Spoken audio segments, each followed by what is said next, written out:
جب پہلا نتیجہ آیا تو آپ کو پتہ ہے کہ وزیر اطلاعات سینیٹر شبلی فراز، محسن عزیز اور لیاقت ترکی پہلی اس میں اسپیل میں جو ہے وہ نکل آئے تھے. 19 انہوں نے اپنے مکمل ووٹ جو ہیں پینل کے وہ حاصل کر لیے تھے اور وہ کامیاب قرار پائے تھے.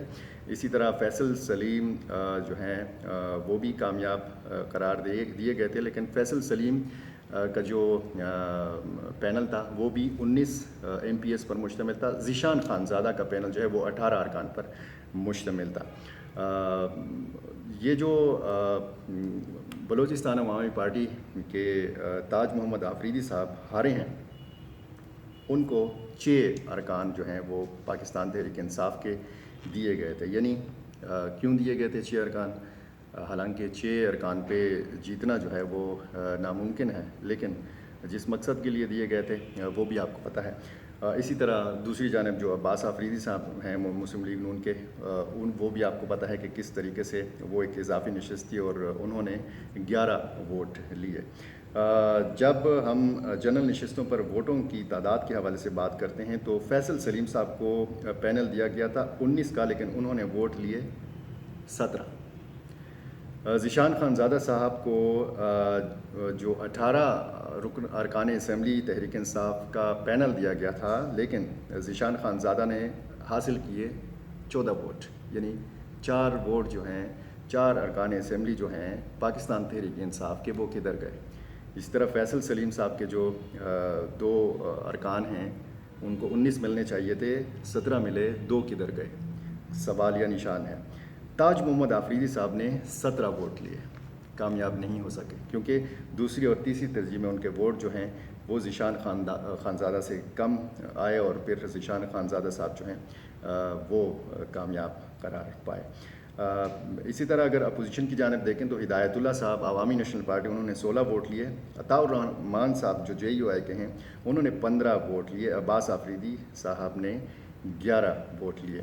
اچھا، ٹیکنوکریٹ کی نشست پر اگر آپ دیکھیں، دوست محمد محسود پاکستان تحریک انصاف کے، انہوں نے 59 ووٹ لیے اور ڈاکٹر ہمایون محمد نے 49 ووٹ حاصل کیے، جبکہ فرحت اللہ بابر کو صرف 34 ووٹ مل سکے. 9 ووٹ اپوزیشن کو کم پڑے ہیں. یعنی یہ 9 ووٹ جو ہیں یہ پاکستان تحریک انصاف کو پڑے ہیں. یعنی اپوزیشن کے لوگ بھی پسلے ہیں اور ٹھیک ٹھاک پاکستان تحریک انصاف کے لوگ بھی پسلے ہیں. اب یہ تحقیق کرنا، یہ پتہ لگانا اپوزیشن جماعتوں کا بھی فرض بنتا ہے اور تحریک انصاف کی قیادت کا بھی فرض بنتا ہے کہ وہ پتہ لگائے کہ بکنے والے لوگ جو ہیں وہ کہاں کہاں پر موجود ہیں.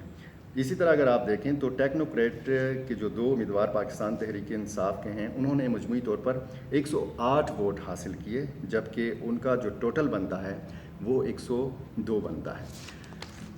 ہم اگر کوئکلی بات کریں، ٹائم مختصر ہے، کہ وزیر اعظم صاحب نے تو اعلان کر دیا ہے کہ وہ اعتماد کا ووٹ لیں گے، لیکن پاکستان ڈیموکریٹک موومنٹ اس وقت کیا کر رہا ہے، اس کا فیصلہ کیا ہے؟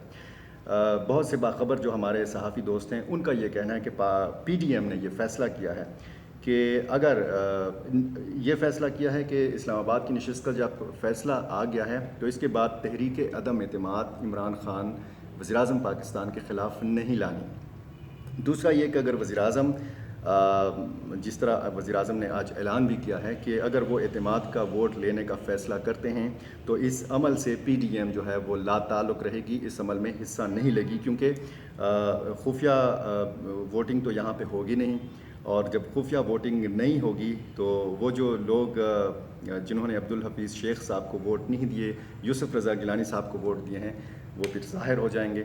اور جب PDM کی جماعتیں غیر حاضر رہیں گی اس عمل سے تو ہو سکتا ہے کہ پاکستان تحریک انصاف کے بھی کچھ لوگ غیر حاضر رہیں.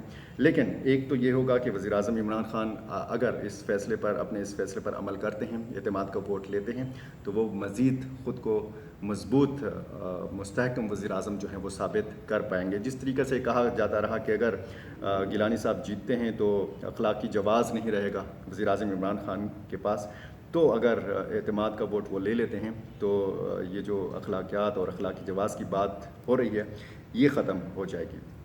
گیلانی اور حفیظ شیخ کا ووٹ جو تھا وہ خفیہ تھا، لیکن اعتماد کا ووٹ یا تحریک عدم اعتماد میں ووٹ جو ہے وہ آپ کو پتہ ہے کہ خفیہ نہیں ہوتا، لابیز ہوتی ہیں، اس طرف جانا ہوتا ہے یا اس طرف جانا ہوتا ہے۔ 172 ارکان کی ضرورت ہے وزیر اعظم عمران خان کو اعتماد کا ووٹ لینے کے حوالے سے۔ مولانا فضل الرحمان صاحب کے حوالے سے بتایا گیا ہے کہ ان کے رابطے ہوئے ہیں نواز شریف صاحب کے ساتھ اور آصف علی زرداری جی کے ساتھ۔ آنے والے چند دن جو ہیں انتہائی اہم ہیں۔ پرسوں کا اعلان کیا ہے وزیر اعظم عمران خان نے، دیکھنا یہ ہے کہ کیا صورتحال بنتی ہے، اور جس طریقے سے یہاں پہ منایا گیا ایم پی ایس کو سینٹ الیکشن کے لیے، اسی طرح ایم این ایس کو منانے کی کوششیں جاری ہیں۔ سیاسی سرگرمیوں میں تیزی آنے والی ہے، اور ہمارے ساتھ رہیے گا، ہمارے چینل کے ساتھ جڑے رہیے گا، تاکہ جو وقتاً فوقتاً بدلتی سیاسی صورتحال ہے اس سے آپ کو آگاہی حاصل ہو سکے۔ بہت شکریہ۔